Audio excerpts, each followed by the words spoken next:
পুরানাবিদ্যরা এই যুবককে আল্লাহ পছন্দ করে। আমার আল্লাহ বলতেছে তোর যৌবনটা আমাকে দে। এই যৌবনকালে আল্লাহ তাআলা বড় পছন্দ করে। যৌবনকালের একটা ডাক বৃদ্ধকালের 1000 ডাকের সমান। আল্লাহু আকবার। এই জন্য মুসলমান আল্লাহর গোলাম, আল্লাহ পাক এই যৌবনকে বড় পছন্দ করে। এই যৌবনকাল তোমার গুনাহ করতে মন চাইবো এমন কত মানুষ আছে। প্রত্যেকটা ঘরের মধ্যে টাচ মোবাইলের একদম ভাইরাস আছে, গলার মধ্যে কানের মধ্যে হেডফোন দিয়া হিন্দি সিনেমা। আর শীতের দিন তো আরো ভালো হয়েছে, লেপের তলে শুয়ে শুয়া কি দেখতেছে না দেখতেছে। এই যৌবনকালে পোলাপানের চেহারা থাকবে টস টস, কিন্তু গাল বেঁকা হয়ে আরেকটার লগে লাগিয়ে গেছে। রাত বেরা কি দেখে না দেখে। আল্লাহর বান্দা তোর পায়ে ধরে বলি, যুবক এই অবস্থায় যদি মালাকুল মউত চলে আসে, ওই আজরাইল যদি এই অবস্থায় আসে, তুমি খারাপ সিনেমা দেখতেছো। এই আল্লাহ কান দিয়েছে, এই চক্ষু দিয়েছে, এই চক্ষুর কত দাম। এই চক্ষু তুমি যদি একবার হারায়া ফেলো আর জীবনে পাইবা না। ইচ্ছা করলে আমার মালিক যখন তুমি খারাপ সিনেমা দেখো চোখের আলো নিতে পারে কি পারে না? এ বান্দা রহমাতুল লিল আলামিন দোয়া করছে, আল্লাহ তুমি আমার উম্মতের লগে লগে পাকড়াও কইরো না, নাইলে মানে জমিনের মধ্যে যেই নাফরমানি করো এই জমিনের মধ্যে ফসল কেন কম হয় জানো?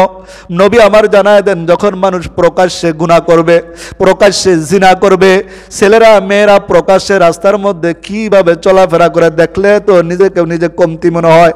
এই যে রাত্রে মাঝে মাঝে ভূমিকম্প হয়, কিসের কারণে হয়? তোমার আমার কারণেই তো হয়। কিসের কারণে? গুনাহ কমায় দাও।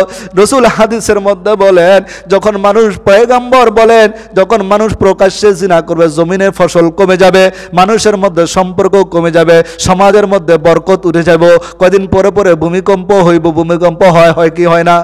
আল্লাহ মাঝে মাঝে জাল দেয়, ইজা জুলজিলাতিল আরদু জিলজালাহা ওয়া আখরাজাতিল আরদু আসকালাহা। এ বান্দা দেখো না, এই জমিনকে আমি মাঝে মাঝে ধাক্কা দিয়ে একটু সতর্ক হও। ইজা জুলজিলাতিল আরদু জিলজালাহা ওয়া আখরাজাতিল আরদু আসকালাহা। যেদিন জমিনটা ধাক্কা দেবে, জমিনের ভিতরে যা আছে সব কিছু জমিন বাইর করে দিবে। এই জমিনের পেটের ভিতরে অনেক কিছু আছে, জমিন সেদিন বার করে দিবে। কবরে আসো, এই কবরেই থাকবা না, আবার উঠতে হবে, আবার উঠতে হবে।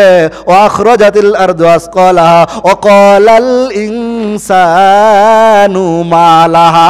সেদিন মানুষগুলা আফসোস করবে, হায় কি হলো, আমার ভাই একসাথে দুইজন চললাম, সে আজকে জান্নাতি, আমি কেন জাহান্নামী। আমি তো অনেক টাকা পয়সা মসজিদ মাদ্রাসার মধ্যে দান করলাম, কিন্তু আমার ভাই তো 5 ওয়াক্ত নামাজ পড়ছে, সাধারণ মানুষ, সে কি জান্নাতি।